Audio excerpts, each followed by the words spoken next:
crunchy, meaty, cheesy from that Italian pizza restaurant that you used to go to down the corner.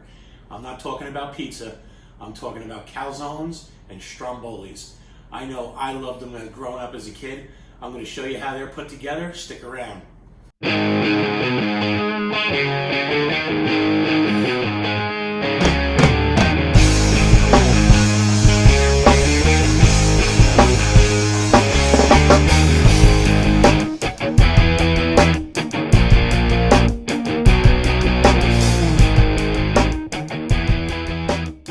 Welcome back to the Wayward Gourmands. You heard it right. Today we're making calzones and strombolis. Favorites from my youth, hopefully from yours, or you'll learn to love them. Today we're going to be using our pizza dough that you can get the recipe up in the corner of a video that we previously shot, as well as our ricotta cheese video, which you'll follow that link up top, and you can make your own, or you can make store-bought. I won't judge. So I got an assortment of meats for the stromboli. Today we're going to do a ham and cheese calzone, which is basically going to be the ham, the ricotta cheese, and the mozzarella in a pocket of pizza dough.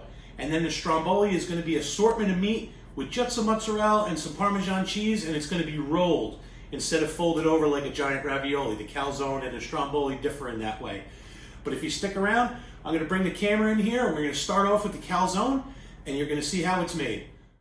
Okay, on a floured surface, we're going to start with a 200-gram ball of pizza dough. Give a little sprinkle on top so it doesn't stick, and we're going to press this out into a 12-inch disc. We're going to press the edges down nice and thin, and I'll get into that later, but they have to be thin. Then on to the fillings. We're going to put some ham, some ricotta cheese, and then some mozzarella. Now you can also add some Parmesan, Pecorino Romano, whatever you want to put in here, really, it's up to you. Then what we're going to do is we're going to just take some regular water and just give it a brush around the edge so it'll help us get a good seal on this calzone. Now this is where the thin edges come into play, because what you're going to be doing is folding this over, and you're going to be going dough on dough, and you would double the thickness essentially. So if you didn't make them thin, it would be really, really thick around the edges, and sometimes you just can't get it to cook all the way through without really burning it. So after we fold it over like this, we're going to push it in, give it a little spin, and then tuck. You can see it there. I'm going to speed up here.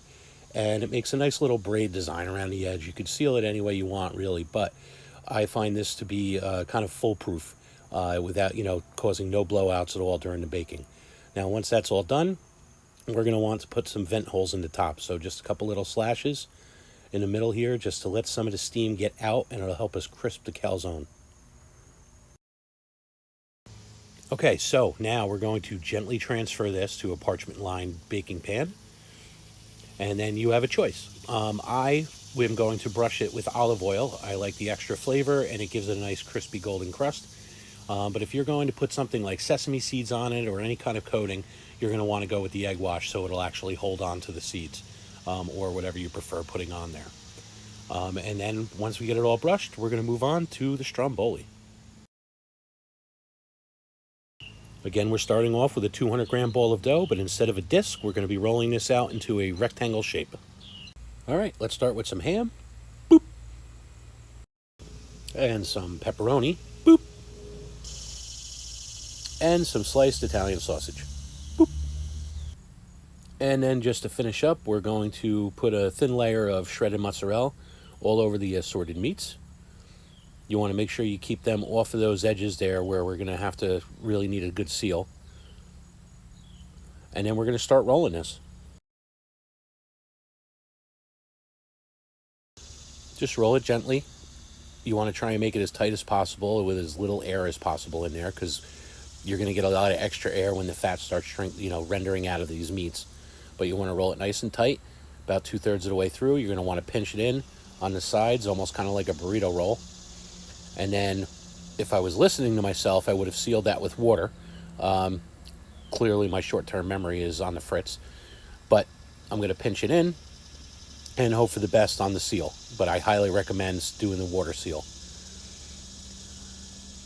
Once you're all set, roll it over seam side down, and then we're going to grab our serrated knife, and we're going to slash the top again to allow some of the moisture to vent out while it's baking. I do them at a diagonal. You could do them straight. It doesn't really matter. It's just aesthetics.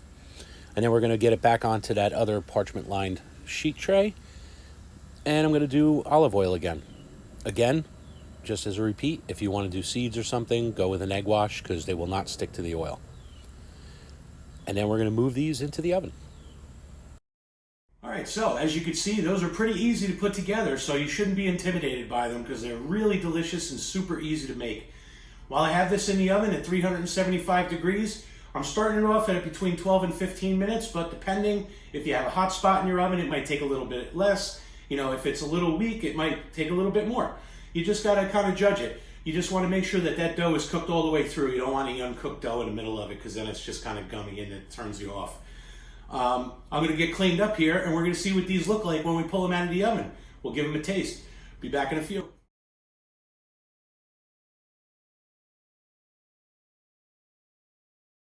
Okay, welcome back.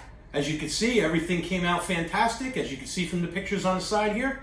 I had it in there at 375 for 15 minutes, and then that was long enough to cook the bread all the way through so there was no gummy dough in the middle of the Stromboli.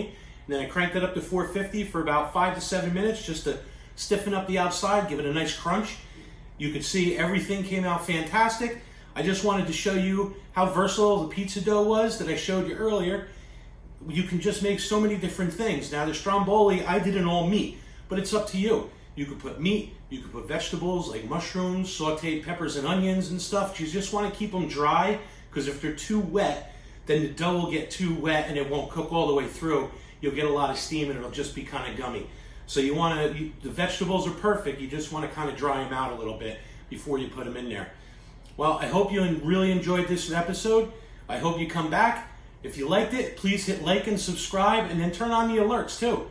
I mean, there's a button right in the corner here to subscribe. It's just that easy. Leave me a comment if you try it or you liked it. I look forward to it. Catch you next time on The Wayward Gourmands.